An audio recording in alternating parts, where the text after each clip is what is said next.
Out of Fortnite's most developed storyline factions, the Last Reality is without a doubt the most interesting. Every time they show up, it's just awesome, with their first appearance being the Cube, then the Mothership, then the Chrome, and now we face the Dark Triarchy. But who exactly are they, and what is a Triarchy? A Triarchy is a set of 3 figures in power, and in Fortnite's most recent update, posters have been added in the files for a Triarchy of wanted criminals. These criminals are likely to be the same ones who sabotaged the Riftgate and the Peace Syndicate files, but to uncover their identities we need to take a much deeper look into this. Whoever is responsible for these acts of sabotage manipulated the coordinates of the Riftgate in order to reach Mega City. This left the Syndicates in a very vulnerable position, and they may have even rifted over to our island to escape a much darker fate.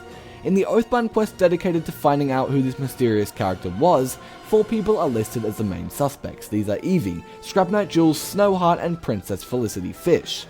Amy is also a suspect, as she wanted to use the Riftgate to her own advantage, as well as Triarch Nox, who is wanted for something very evil. He has quite the grudge against the Peace Syndicate, and he also seems to stand with the Last Reality. So let's analyze our first suspect, who is Evie. Evie and the Peace Syndicate can't have sabotaged the Riftgate, because then they'd just essentially be sabotaging themselves, and that makes no sense. Scrap Knight Jules and Princess Felicity are in a very similar position, as they both work within the Oathbound, and sabotaging the Riftgate would only be bad for them, so they have no reason to do it. We do still of course have 3 other suspects, being Snowheart, Amy, and Triarch Nox, but Snowheart definitely didn't do it, because she has interest in this world of icy waves or whatever, not Mega City. Amy and Triarch Nox are a little more interesting, because Amy did indeed talk about using the Riftgate to her own advantage, but that was purely just to reach the Last Reality and to save the scientist. She has no interest in Mega City, meaning Triarch Nox is quite possibly the one responsible for all of this, and he's the one trying to sabotage the Syndicates too, and it all comes together now. Out of all of the 6 suspects, Nox is the only one with some logical reason to allocate the gate to Mega City to destroy their alliance. We know someone wants to start a war in the city to further the Last Reality's plans, and that's probably him. It seems as though Triarch Nox traveled to the Peace Syndicate's homeworld by using the Riftgate, and he started to mess with them, but then in an attempt to get away, they escaped back over to our reality, likely with the assistance of the Fox Clan's Rift ability, bringing their Mega City with them. We know that cracks in the sky, just like the one last season, can close when something comes through it and goes through it. And that's how the Cube first appeared in Chapter 1. So Triarch Nox went through to Mega City using the Riftgate, and he chased the Fox Clan and the Syndicates back to our island. But how did Triarch Nox even get to the island and the Riftgate originally? It's a weird question to think about, because he sort of just randomly shown up on the island this season, but how did he do that? The most logical answer to that question is that he came through as a result of the Riftgate, as all the other characters did. But all of our story characters this season have also come from this one world of Mega City, and then you have the odd one who's Triarch Nox, and he comes from the Last Reality. This would theoretically mean that the Riftgate has had 2 different destinations for things to travel to and from.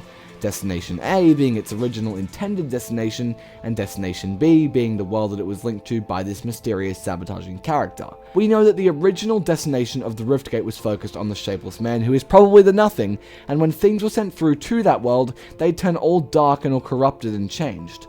The world on the other side of the Riftgate was originally the Last Reality, and it was then changed to go to Mega City by Triarch Nox. So to put it simply for you, here we have both of those travel paths. When the Riftgate was originally focused on the Last Reality, Amy went from our island into the Last Reality to save the scientist, and Triarch Nox came out from the Last Reality onto our island.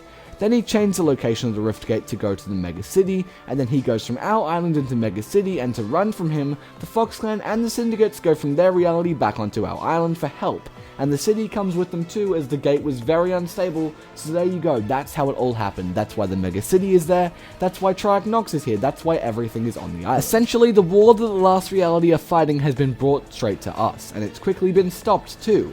It seems like the Peace Syndicate have a really good precautionary measure for all of this, as they are working on a plan against the Last Reality, and in the upcoming story quests, we can hear that the Fox Clan, the River Guard, and the Peace Syndicate have all united as one team. The Triarchs have made their attempt to start a war, but that game plan just simply will not work, and they'll have to try something really different and really cool. Watch this video right here for more details on the Last Reality's return in Chapter 4 Season 2.